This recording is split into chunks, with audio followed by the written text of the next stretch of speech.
Pleasure is all mine. Uh, uh, okay, ma'am. So, to begin with the interview, today we have with us a very special guest, Miss Vandana Tripathi, uh, Assistant Professor at KG Shumaya Institute of Management. Ma'am, can you brief us little about you? As we know a little about you, but can you brief us little about you? Okay, I think for benefit of all, I can share that I was working with ITM for almost a decade. That is the most special thing that I would relate to begin with. As you rightly pointed out, I'm presently working with KG Somaya Institute. Prior to this with ITM, and in between, I've taken multiple short assignments. My another important aspect is the social enterprise connect, and that comes from my work ex, which I have had in NGO space. I've pursued two masters. I have submitted my PhD thesis. So these masters helped me to conceptualize what can be the career goals in terms of professional, as well as sensitized me towards planning and designing projects which can be for betterment of people and community at large. What best can be delivered at the bottom of the pyramid, I think that kind of a conceptualization occurred only through this education background that I successfully completed. On a personal front, I'm married with two kids, both boys, extremely notorious, and I enjoy my family time as well. That's all. Oh, yeah, ma'am. That's great. Can we begin with the questions, ma'am? Yes, absolutely. Okay, ma'am. Uh, ma'am, being a professor was always your dream, or you had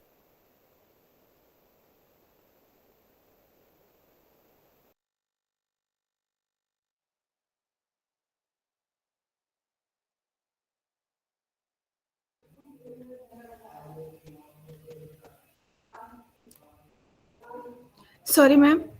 Ankita, I believe the connection got lost in between. So could you Yes, yes, please ma'am. repeat? Yes, ma'am. Sorry, ma'am. Yes, ma'am. Being a professor, like, was always your dream, or you had other career option?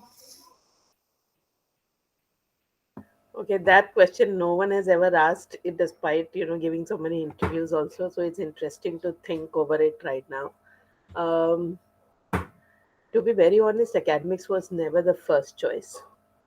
It happened very organically to me. I am grateful to my first boss, uh, Professor Ashok Singh, and he was very helpful in terms of sensitizing us towards adult learning needs and how these can be, very different compared to teaching school kids or adolescent kids. And he introduced me to something called as participatory training methodology. Since then, I fell in love with the methodology and its delivery, and I thought that the best possible audience to receive it on the ongoing basis would be higher education institutes, where plausible discussions, people have their own attitudes, and they already have a fair idea and some experience or exposure to some of the discussions that I conduct in the class. So I thought it will be ideal for me to step into that domain. So after working for almost 5 years in NGO sector and with my second master's in play, I actually voluntarily chose to shift to test this, whether this works or not. And ITM was my go-to place, and ITM was very, very open to the fact that I can experiment with this. Remember, I'm not a full-time MBA graduate who comes with a backing of corporate experience. It didn't happen organically. I had work ex. It was in different subject matter, and I'm grateful to the director at that time who thought that I could play an instrumental role in changing and sensitizing students' attitude towards people at the bottom of the pyramid. And that's where we conceptualize this whole interventions around it. So I think that's where the idea of academic worked, and I was delighted to work for almost a decade at ITU. Mhm. Yes, ma'am. Ma'am, the next question is, can you explain how you prioritize your daily academic tasks? Well, I hope my boss doesn't listen to this interaction because I'll be butchered if they get to know how I prioritize. To be very honest, in an academic life, we are supposed to be delivering on three fronts. One is academic teaching, which means courses and delivery, and for that, a system is already created. We don't have much choice, which means there's a timetable, there is a course which is pre identified, and you are expected to deliver it for those number of hours or duration. The second aspect is in terms of research, and those goals are also predefined. You can voluntarily choose your research topics and areas in which you want to conduct research. So that flexibility also exists. And the third aspect is in terms of mentoring, pursuing your own interest. Frankly speaking, academics we don't have choice, so that has to always come on top, which means जब भी timetable मिलेगा you have to go and take the class. There is no bahana going behind it. So I think that is the first and topmost priority. When it comes to choosing between research and mentoring, honestly, I like interacting with students. I want to know what's crossing their minds. I want to know what is it that the millennials are thinking, and to be able to put one seed of thought for change is what I always aspire for. So I often ignore my research work and jump into this mentoring part because it just gives me a good I would say thinking points to be really brought out to the world at large. Lastly, I think the daily task in terms of planning your research work, doing some readings, etc. uh, Whenever I get time, I'm not very fixated with the schedule maintenance, but whenever I get time, I have subscribed to multiple newsletters, and I actually take time out to go through them. And this is very helpful in catching up with the fast pacing world. So I definitely find some time to do that. It can be either at the beginning of the day or at the late in the night evenings. And of course, if there is a new show on Netflix, who would like to miss that? So I do a lot of binge watching. I hope my boss doesn't listen to this conversation. Yes, ma'am. Uh, so, ma'am, so the next question is how how would you ensure an active participation from student in your class? Ankita, can you please repeat the question? Yes, ma'am. How you do ensure an active participation from student in your class? I think this would have been best answered if you would have asked some of the alumni of ITM. They would have told you that मेरा हाथ में एक Hunter भी होगा और शायद मैंने बहुत लोगों पे हंटर चलाया है. But I believe that I have evolved in this process. And as I already mentioned, that I was not, making the first choice in terms of, career being as academician. So I certainly felt that, if I have to come into that space, my expectations were always a little higher, frankly speaking, because I felt, why would you not be interested in talking and listening to this? So, this subjective bias, often in the initial phase, I recall, was creating a barrier between me and the students. And this barrier really needed to be overcome. So this barrier I tried to overcome with multiple things. One, I started working in different teams with the students, so they see the other side of me also, and they know, if I'm expecting certain things, why is it that I'm doing it. So I think that kind of openness that I started sharing with them in the small groups actually gave a good feeler in the student community of being an approachable person. The second aspect which I really worked on was to actually curate content to be practical as far as possible, which means when I would deny that there is a theory that I'm teaching, while I would not lose the essence of the theory, but I would not bombard the students first by saying, what is the theory? So, for example, when I say, when I was dealing with CSR as a subject, I was supposed to teach that which group would you prioritize as your target group to begin with. See, there are problems with elderly. There are problems with HIV/AIDS people. There are problems with women and children in violence. There is people in de-addiction. There is a whole community of transgenders and LGBT who have their own issues. There is problem with education. There's problem with health. So there are multitudes of problems. How do you, in your personal capacity, would you prioritize? And if I give you 100 rupees, how would you allocate that? Now, this exercise, if I was going to teach them through that framework, which I actually have in terms of designing low cost projects with high efficiency, if I would have said that, they would have completely ignored my, conceptualization. But when I put it like this, that if I give you 100 rupees, how would you allocate to different social themes which are priority for India? That's when the thinking gets going. So I felt the more I added practical discussions, it helped. I tried to gamify certain concepts because I was dealing with, in entrepreneurship, I have to sensitize students about social entrepreneurship also. And to gamify that whole concept was a huge challenge. Then, how do you really sensitize a student that you are actually emitting a lot of carbon emissions while leading a very normal and ordinary life? I mean, most of the students coming at ITM never considered themselves as, coming from a very high profile background. Everybody was a medium middle class, and nobody felt that they are contributing negatively to the community and to environment as a whole.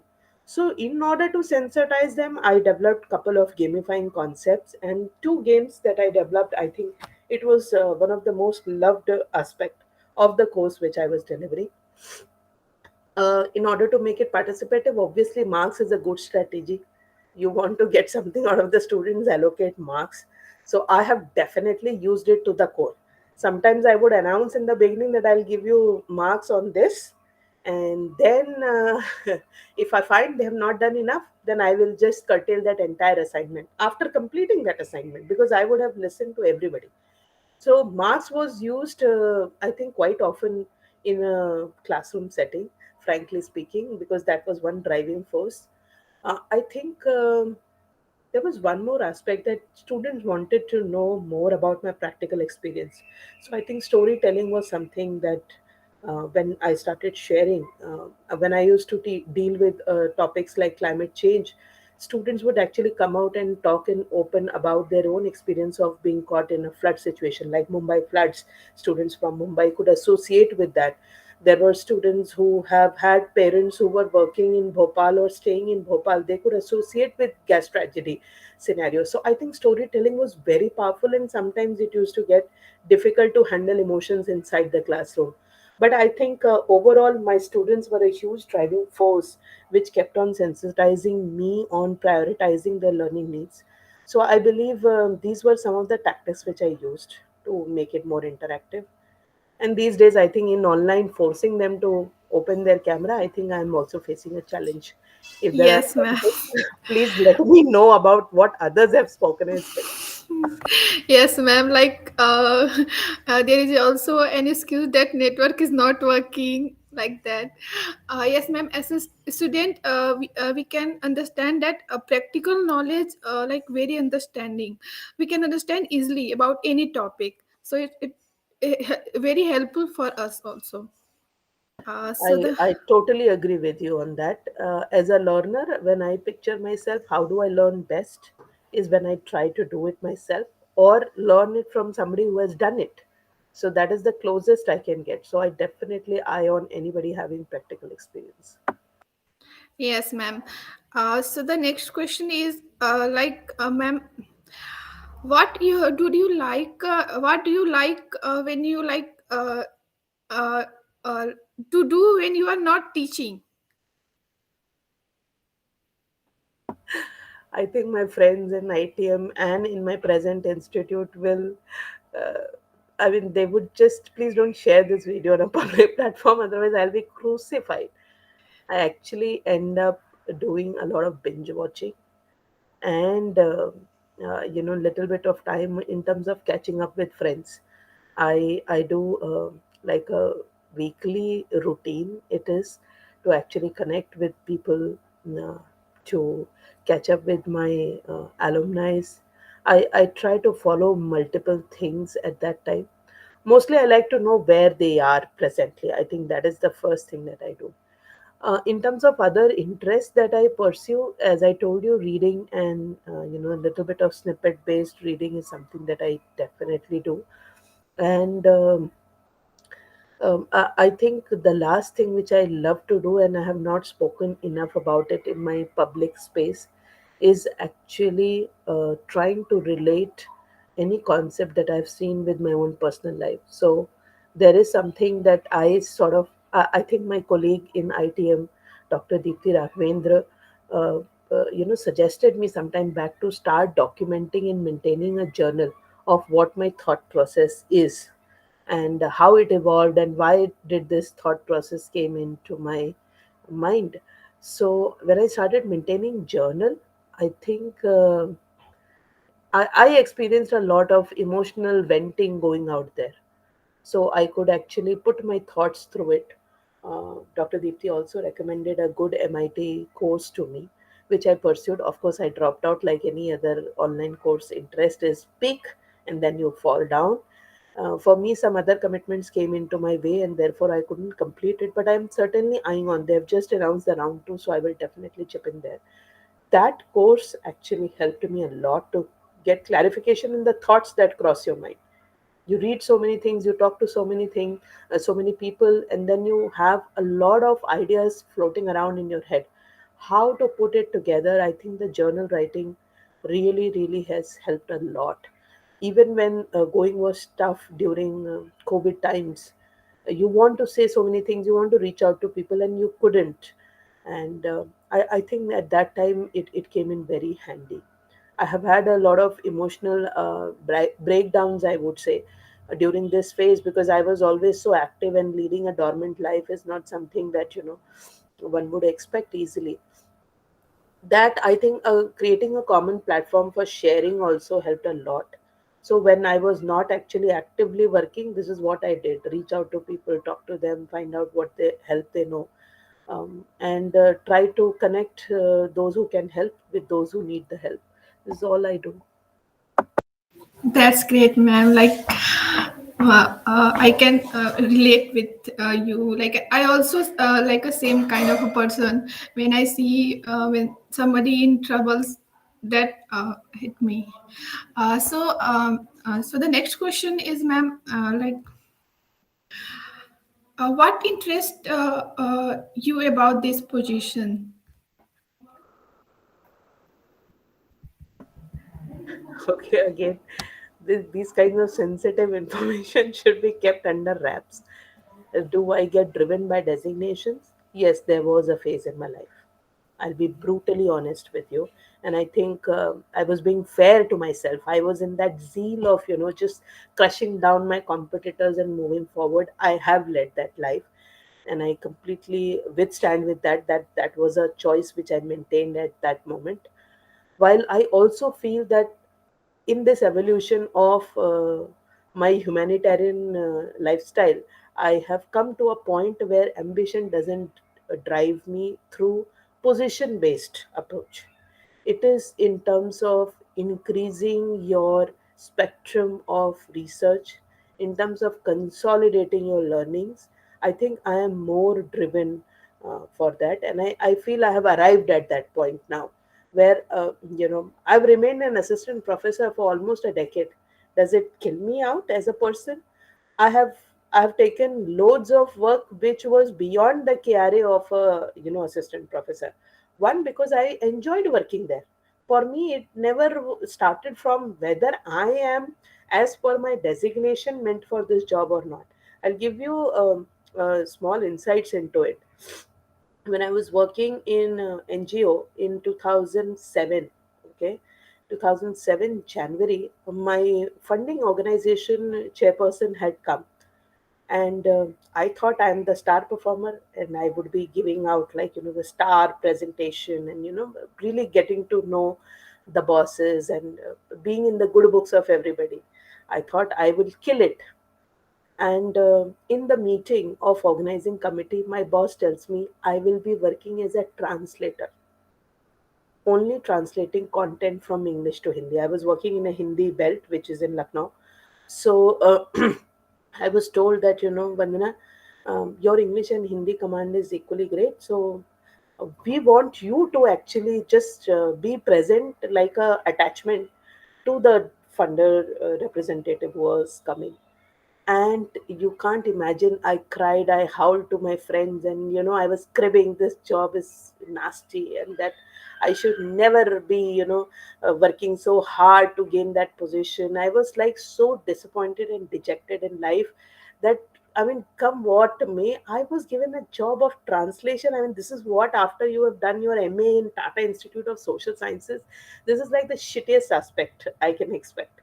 And I was feeling really dejected about it. But then, good thing happened was, I my friends and my family members, everybody unanimously suggested me to stick to it and not create a ruckus, because the organization was heavily dependent on me to perform. And uh, how could I, just back off at the right time? I was contemplating, I will just quit the next day. Typically how your blood boils when you things don't work your way. And then everybody suggested, and then sometimes I just listen to my friends because they also listen to me, so I owed it to them, so I just stuck there. And 3 days, you won't believe, half-heartedly I was with that person. I don't know what that person must have felt. I feel so awkward discussing it now, but I often share it with my students also, that this was the most shittiest thing that I have ever done. But what it gave me was the most wonderful outcome of my life.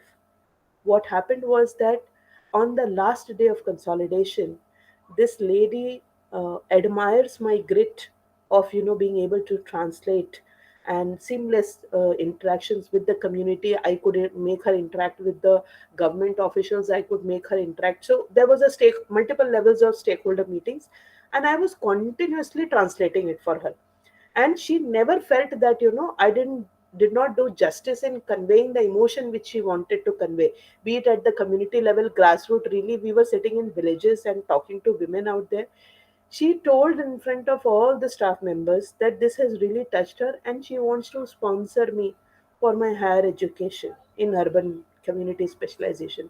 This was like, I couldn't even believe my eyes that, you are just working as an interpreter, and this is what you end up.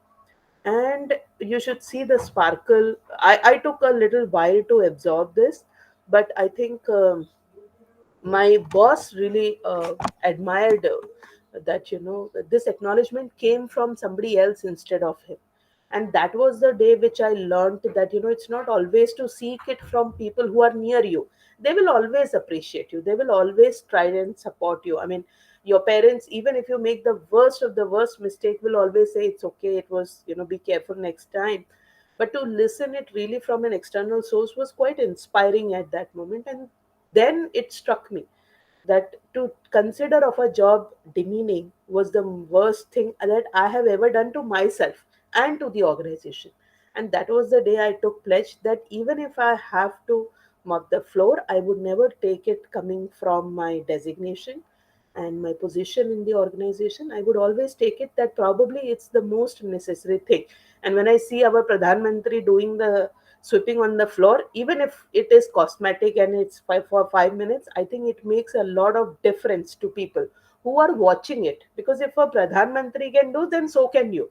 I think that's where I connected, and I did my first short course. I did well there. They've sponsored me for my entire master's, right from stepping out of the house to actually I came back after a year. Everything was covered. That would have never been possible, and it was never an aspirational goal also. But it just organically happened, and since then I have taken it as a pledge. And I don't get derived by positions and designations. I like the thunder of working in a new environment, in a challenging workspace, something which I have not done before, and I really enjoy that. Yes, ma'am. Like it is very inspiring for us right now. So the next question is, ma'am, that being a professor was always your dream, or you had another career option? I thought I asked this question. Sorry. You did ask it, and I'll be honest, I have tried other of professions in the last 2 years, I felt I was even equally accepted there. And this transformed me, that it is me in my mind who's dividing my work into silos. If I am academic, I can only do this. If I am corporate, then I can only do this. After working for 2 years, I realized that actually you have to be fluid about your skill sets that you carry. It's not about where you are working. When I was working in the corporate also, I was always thinking the same way. Whose benefit has to be kept supreme? The client benefit has to be kept supreme. So I always looked through that, and my bosses were very open to listen to the alternative thought process that I would bring on the table. So I'll give it to my last boss, Tapas Mazumdar also, to let it flow out of my mind, that I am limited in my approach because I only have academy background. He would force me to think and come up with an alternative. I think very rarely do you get people who actually guide you in the right time at the right spot. Many would feel that, after working for a decade, I mean, what can you contribute to a corporate kind of a setting? But I felt that my boss created that window for me, and I flourished under his leadership. I flourished. I feel I gave my level best, and he also in the end feels that I gave my level best. Whether it worked in increasing profits or not is a different ball game altogether, if we try to weigh it against those goals. Yes, ma'am. So the last question is like, ma'am, as an MBA student, what advice or what advice would you like to give us right now? I think the first and foremost advice I would give you is to just be yourself. If you are going to be true to yourself, like you, Ankita, rightly pointed out, that this is me, I can see you there. It's because you must have reflected, you must have had some experience. Just stick to who you are. Don't try to change yourself for any boss, for any organization, for any dream project. Let me tell you, you will feel the worst when you when you actually narrowly escape that. I've had experience where I narrowly missed getting a job, just because I was trying to change myself to become what they wanted me to become, and it didn't work out. I cried, I howled, but then mostly I understood it wasn't me. So it is not possible. How much can I artificially lead a life? So I really felt that if you are being true to yourself, you will be respected, you will be appreciated, no matter what. There will be ups and downs. I think even if you are one of the best, most sought after professor, or most sought after film star, you will still have the low in the life. And you can see with multitudes of stars what kind of low they get. But it's very inspirational to see how to bear with rejections at that time. I think more than acceptance, we have to be more open towards rejection in life.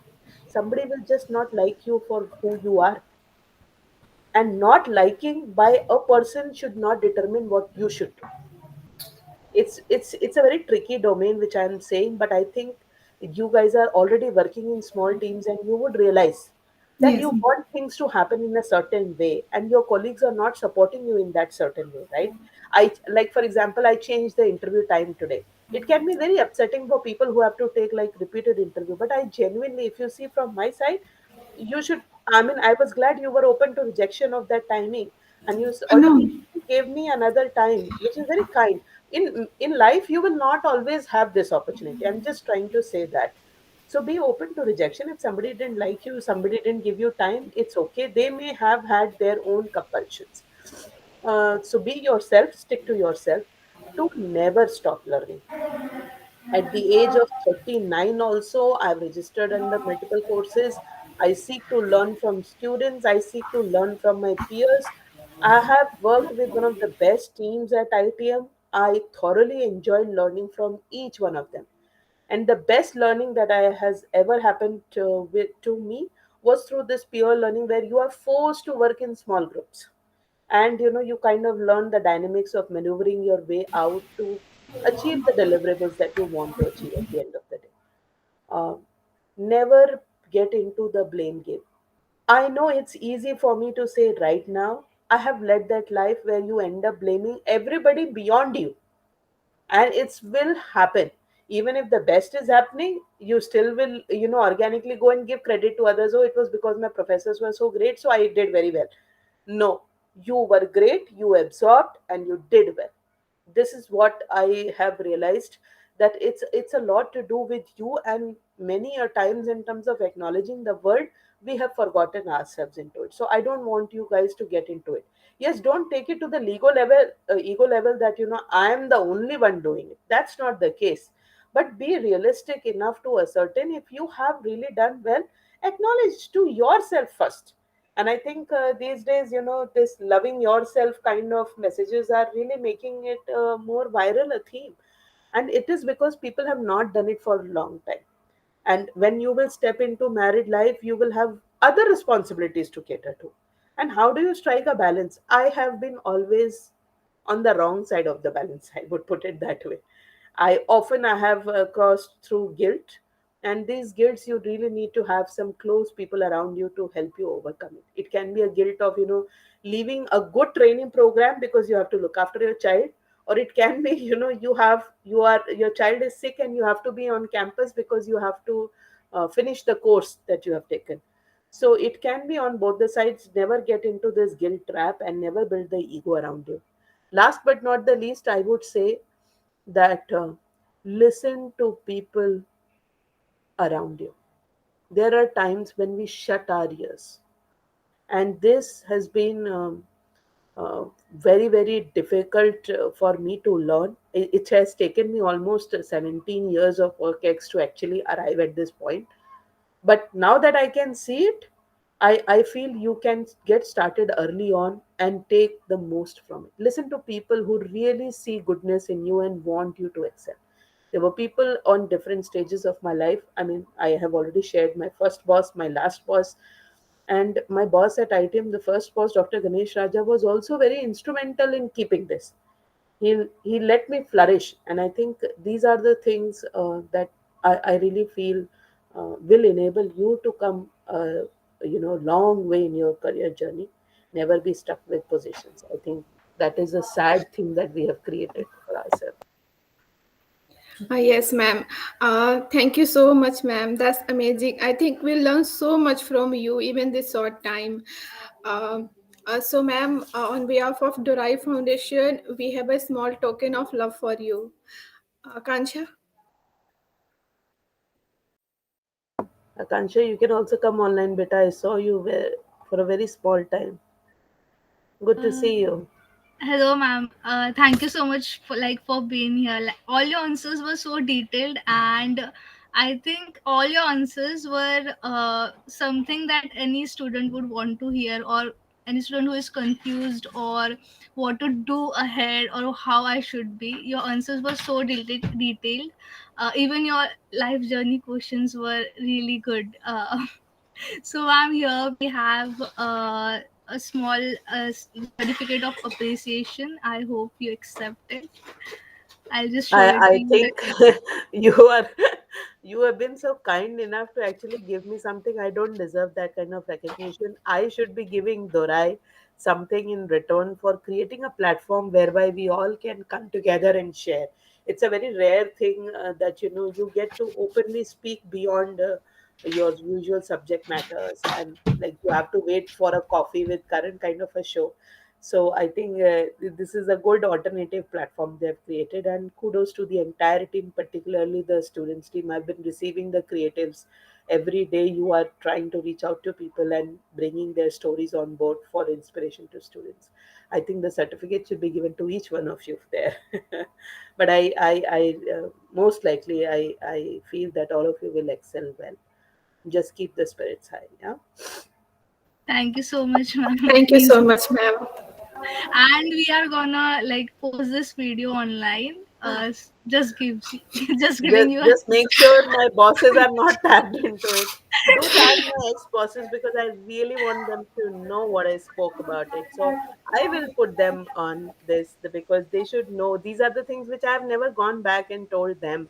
Also, Correct. partly a little bit here and there I would have mentioned, but I think if you're going to put it, just make sure you don't tag my other bosses about whom I have not spoken. They will feel bad.